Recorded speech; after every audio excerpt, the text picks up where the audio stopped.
Bonjour à tous, aujourd'hui comme vous le voyez, on vous propose de tordre des morceaux de bois. Bienvenue sur Copain des Copeaux.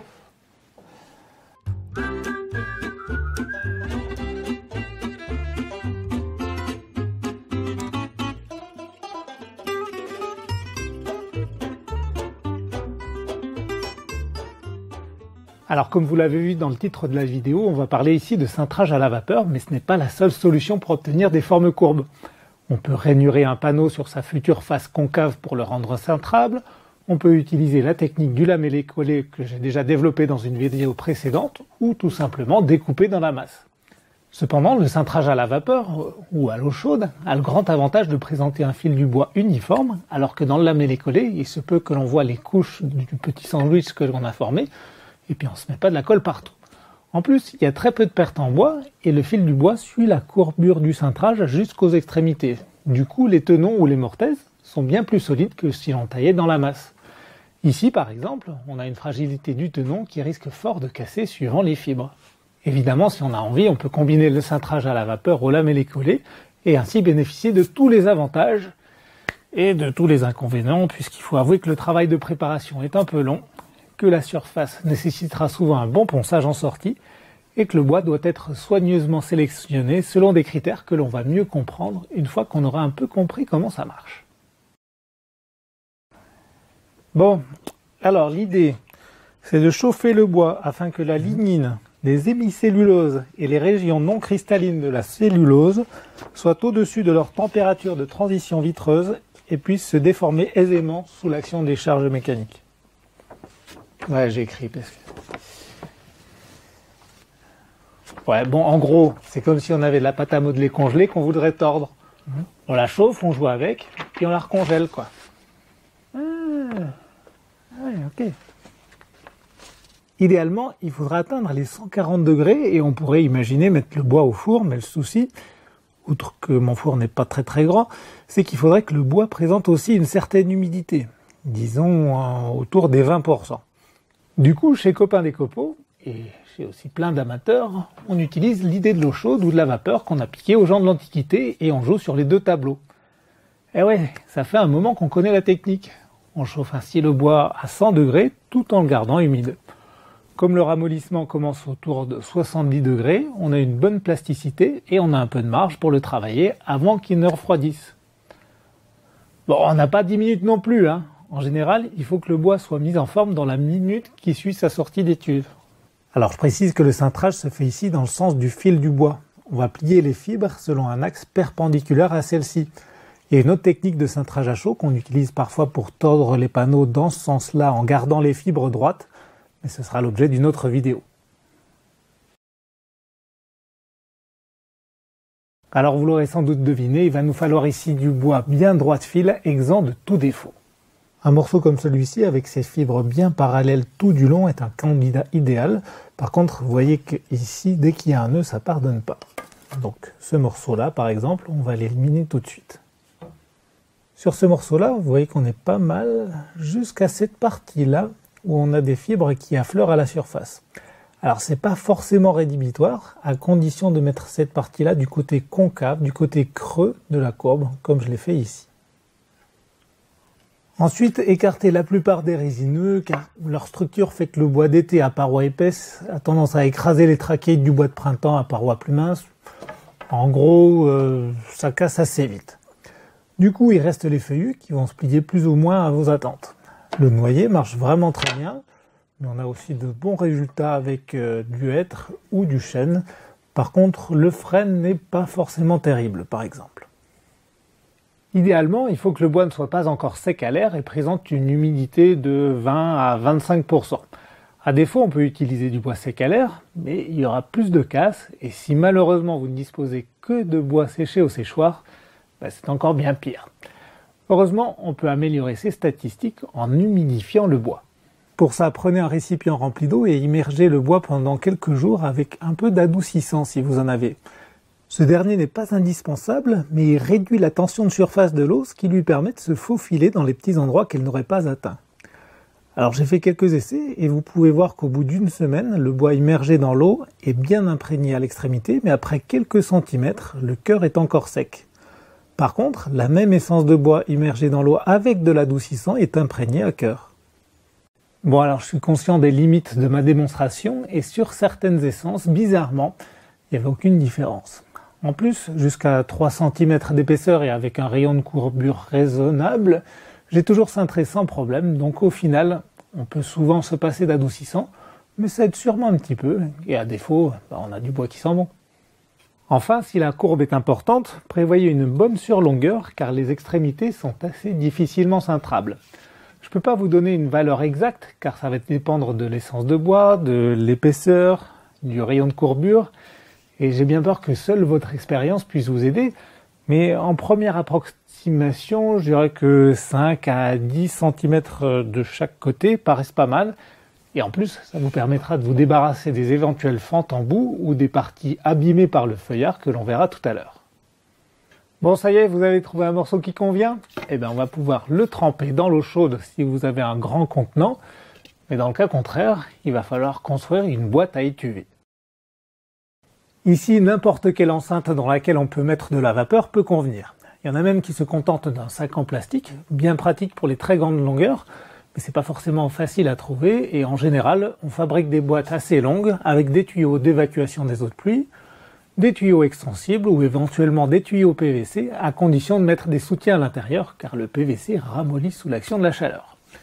Si possible, c'est bien aussi d'isoler un peu pour réduire la condensation et la possibilité de se brûler. Du coup, personnellement, j'ai opté pour une construction en bois très classique à partir de planches de coffrage. C'est pas cher et assez modulable, mais ça vous prendra un petit peu de temps, 1 heure ou 2 pour la construction. Alors bien sûr, les dimensions sont à adapter en fonction de ce que vous avez à cintrer. Je commence par un dégauchissage, rabotage vite fait, histoire de dire qu'elle sera d'équerre au moins une fois dans sa vie, mais il ne faut pas se faire d'illusions, ça risque de travailler pas mal lors de l'utilisation. C'est pas grave du tout, même si ça génère quelques fuites. Je repère ensuite l'emplacement de mes tourillons plus nombreux vers la porte que dans le fond et je perce mes 2 planches en même temps.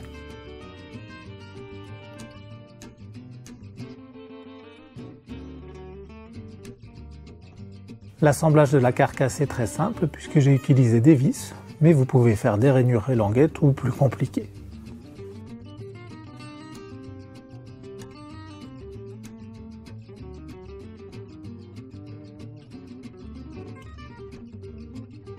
J'introduis mes tourillons et je coupe ce qui dépasse. Par contre, si comme mon assistant vous n'avez pas le bras assez long, il peut être judicieux de mettre les tourillons avant d'assembler le dessus de la boîte.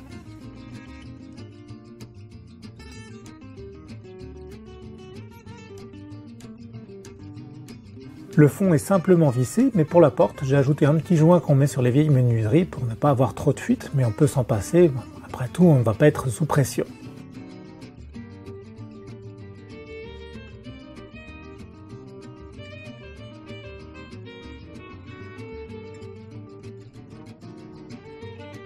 J'ajoute ensuite un mécanisme de fermeture rapide et il ne reste plus qu'à percer quelques trous. Un premier vers le bas de 8 mm pour évacuer l'air plus froid et recueillir la condensation et un plus gros au milieu pour brancher le tuyau d'arrivée de la vapeur.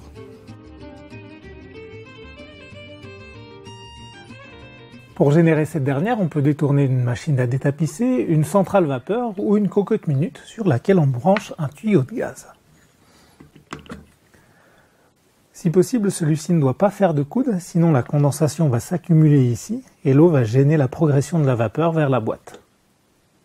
Pour le raccordement du tuyau, il suffit de le coincer dans le trou prévu, mais si vous le souhaitez, vous pouvez prévoir un raccordement plus costaud. Enfin, on peut prévoir un dernier trou pour insérer un thermomètre qui servira à repérer le moment où l'on peut commencer l'étuvage. Ici, j'utilise un thermomètre de cuisine avec une sonde bien pratique à insérer. Pour la mise en température, préférez un chauffage électrique à un chauffage gaz. Ça fait au moins une source de problème en moins vers ou dans l'atelier. Parce que oui, il faut s'installer pas loin de ses serre-joints et de son gabarit. Enfin, prévoyez d'installer la boîte légèrement en pente de façon à ce que la condensation coule vers le trou prévu à cet effet et soit recueillie dans le récipient de votre choix.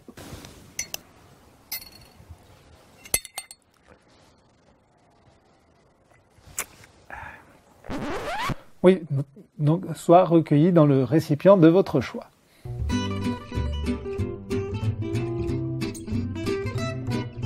Pour la fabrication du gabarit, j'ai découpé un arc de cercle à la défonceuse, que j'ai ensuite recopié sur les couches suivantes, avec un petit coup de scie à ruban, avant d'égaliser tout ça au calibreur et de percer quelques trous pour les serre-joints. Pour fabriquer le gabarit, on a le choix des matériaux. Chute de bois, médium, OSB, ébène massif, peu importe, du moment qu'il est solide et que son épaisseur est au moins égale à la largeur du bois à cintrer.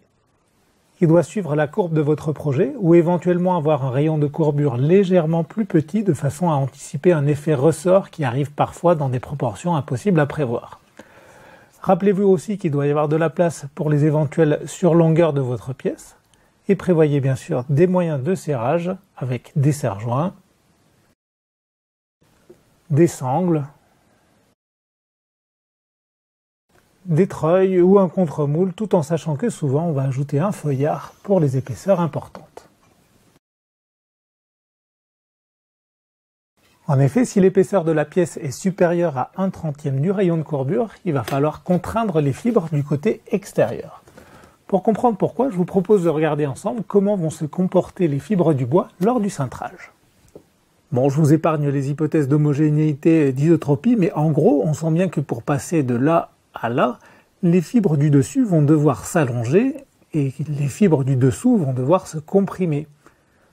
Le problème, c'est que les fibres ont seulement 0,5% de tolérance en élongation avant de casser, mais heureusement jusqu'à 20% en compression. Du coup, on va ajouter un feuillard du côté convexe. C'est une feuille de métal d'au moins 0,6 de millimètre qui va contraindre les fibres à travailler seulement en compression, car il ne va pas s'allonger et ces deux butées vont appuyer sur les deux extrémités du bois. Ici, j'utilise un feuillard en acier galvanisé qui sert à fixer les cerclages autour d'une cheminée. Ça se trouve sur internet pour une dizaine d'euros, mais s'il vous faut plus large, il faudra sûrement découper ça dans une feuille de métal que l'on peut trouver dans les grandes surfaces de bricolage. En effet, il doit être aussi large que la pièce à travailler et il aura pour longueur utile la longueur de la pièce étuvée plus 1 ou 2 mm pour pouvoir l'installer facilement. Par longueur utile du feuillard, je veux parler de l'espace qu'il y aura entre les deux butées que l'on a installées pour contraindre le bois de chaque côté. Du coup, la longueur totale du feuillard est bien supérieure puisque l'on doit fixer les butées et les poignées. Pour ce faire, comptez une vingtaine de centimètres de plus de chaque côté. Les butées doivent elles aussi être au moins aussi larges que le bois et les poignées généreusement proportionnées pour avoir une bonne prise et un bras de levier suffisant. En pratique, comptez 20 à 25 cm pour les butées et 40 à 50 pour les poignées. Ces dernières peuvent tout à fait être laissées carrées, brutes, mais c'est l'occasion de vous montrer un petit outil pour les arrondir rapidement.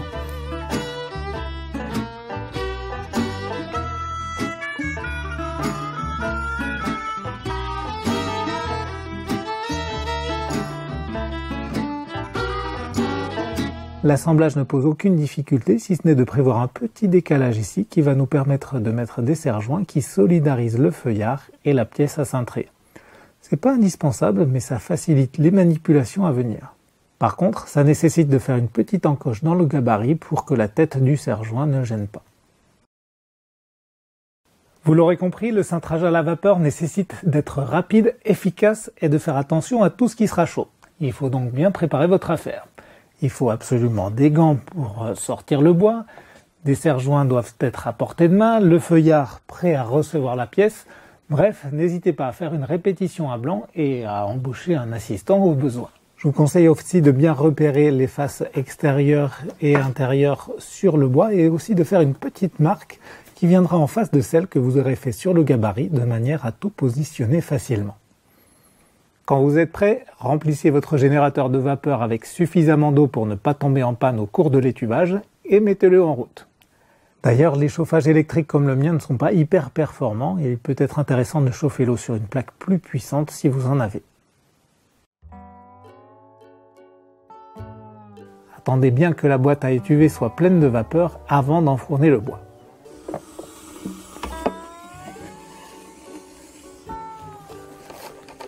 La durée de l'étuvage dépend de l'épaisseur de bois. Il faut compter 25 à 30 minutes par centimètre d'épaisseur, mais en tout cas, ne dépassez pas 35, Car contrairement à ce que l'on pourrait penser, un long étuvage diminue vos chances de réussite.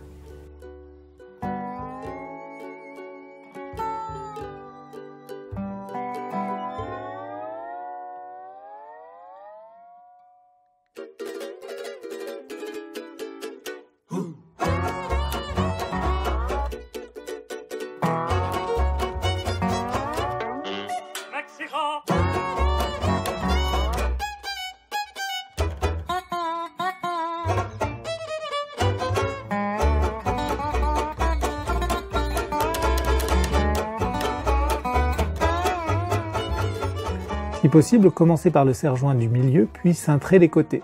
Encore une fois, la réussite du cintrage dépend de votre rapidité et idéalement, il faudrait que tout soit en place en 40 secondes maximum.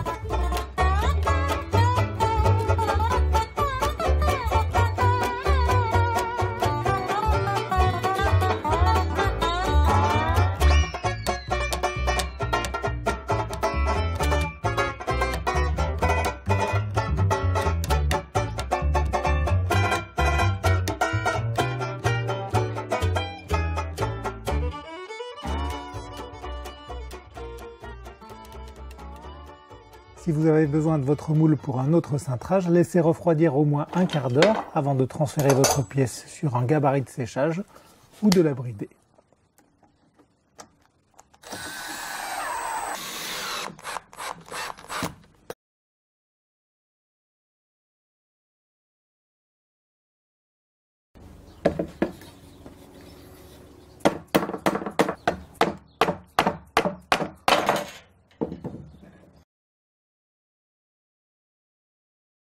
Si vous n'avez pas besoin de votre gabarit, le mieux c'est de laisser sécher sur place. Le séchage complet demande entre 1 jour et 3 semaines suivant la taille des pièces et les capacités de son séchoir. Car oui, idéalement, on a un séchoir qui fait progressivement descendre la température et l'hygrométrie. Mais vous êtes sans doute comme moi, vous n'avez pas de séchoir, alors attendez une petite dizaine de jours que ça sèche et ça devrait aller. Ah ouais, c'est un peu long comme processus, et en plus, si la pièce s'est loupée avec un cintrage irrégulier, n'espérez pas rattraper le coup. Le problème vient souvent du fil du bois qui n'était pas assez régulier, et il vaut mieux en prendre un autre morceau et de recommencer. Ici par exemple, vous voyez que j'ai eu un petit souci de gauchissement, dont j'avoue ne pas connaître la raison exacte. Ceci dit, rassurez-vous, ça se passe souvent bien et on repère de toute façon la plupart des problèmes au moment du cintrage en lui-même. Et bien voilà, j'espère que vos cintrages se passeront bien et si c'est pas le cas, vous pourrez toujours vous rendre en grande surface de bricolage et chercher un morceau bien droit. La légende et les mauvaises langues disent que vous ne trouverez alors que des morceaux cintrés. Bon, de là à avoir un tel rayon de courbure, quand même. Allez, à bientôt sur Copain des Copeaux.